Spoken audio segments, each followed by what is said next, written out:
Hi, I'm Max Brantley with the Arkansas Times. On Tuesday, December 30th, I'm back after a holiday hiatus for Christmas. We go on short staff during the Christmas and New Year's week of the Arkansas Times. I hope I can get in a few this week on the video report. The first thing of the day, I think, is the mystery at the Arkansas Supreme Court. What's taking them so long to decide the case over same-sex marriage? They heard arguments almost 6 weeks ago, still no decision. Normally they would have decided this case 2 or 3 weeks ago.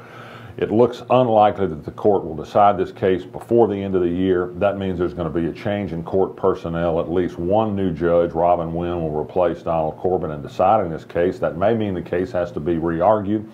There's a question whether they'll continue the practice of keeping a special judge on the case or let the person who's slated to move into the seat that judge is currently filling, Rhonda Wood, whether she'll decide it. This could upset the whole outcome of the case as far as we know. There's still a lot of mystery about what's going on there. There's clearly some sort of division on the court on getting this opinion out. All we can do now is speculate, and I'll try not to be too dangerous about that.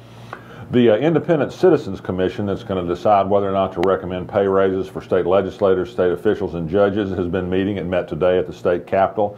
It heard a history of the sort of tortured history of pay for Arkansas officials. It goes back to 1874 when voters just didn't trust politicians very much and kept their pay low.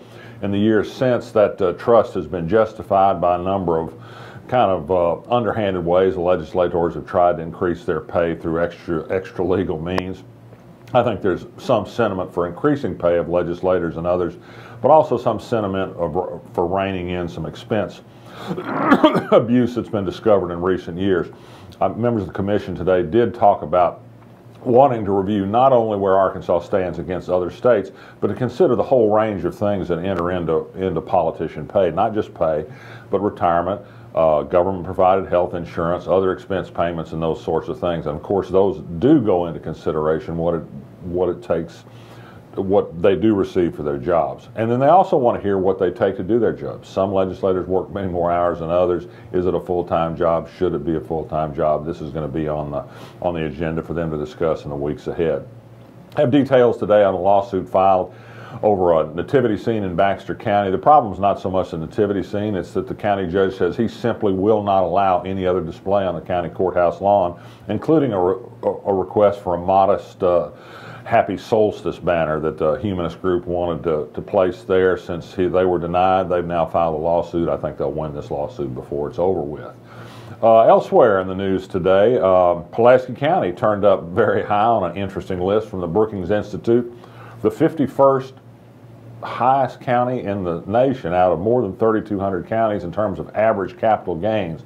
A deeper dive into the figures show that probably a handful of very rich people account for the healthy capital gains reported in Pulaski County, but you don't see us ranking that high on a wealth list that often. Sort of interesting.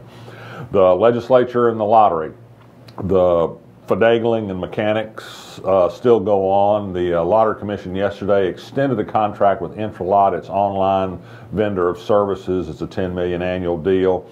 This pretty well locks Intralot in through 2019. This might create a problem for legislators who are trying to angle to take over the lottery from its existing operators. An audit yesterday raised a question about whether lottery director Bishop Woosley had a work schedule on file. Well, he's an executive agency director. He works well more than 40 hours a week.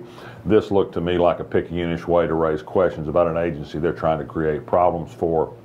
But clearly those problems still exist, and I think the run on the lottery will continue during the legislative session. Asa Hutchinson prepares to become governor. He's made it very clear he wants his income tax cut first before anything else. I think it'd be irresponsible to cut taxes if we don't know if we're going to continue the private option Medicaid expansion, which brings so much money into the state.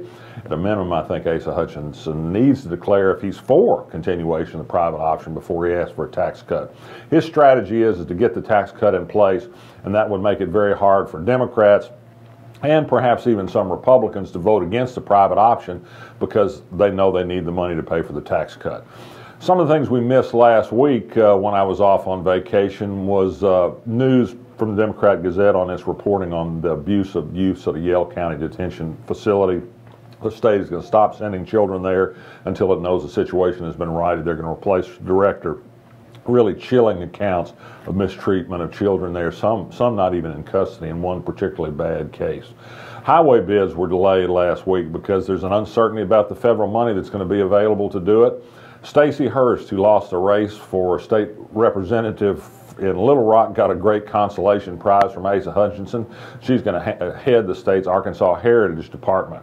And Matt Smith, the operator of an independent movie house in Little Rock, said he wasn't afraid of any North Koreans.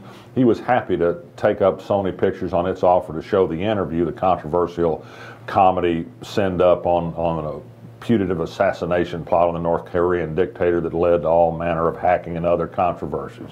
And finally, the Hogs finally beat Texas, 31-7, soundly in the Texas Bowl. I think Arkansas fans invested a whole lot more in this than Texas fans did, but nonetheless, a win is a win. I hope to be back tomorrow if my producer's willing, but that's it for today. I'm Max Brantley.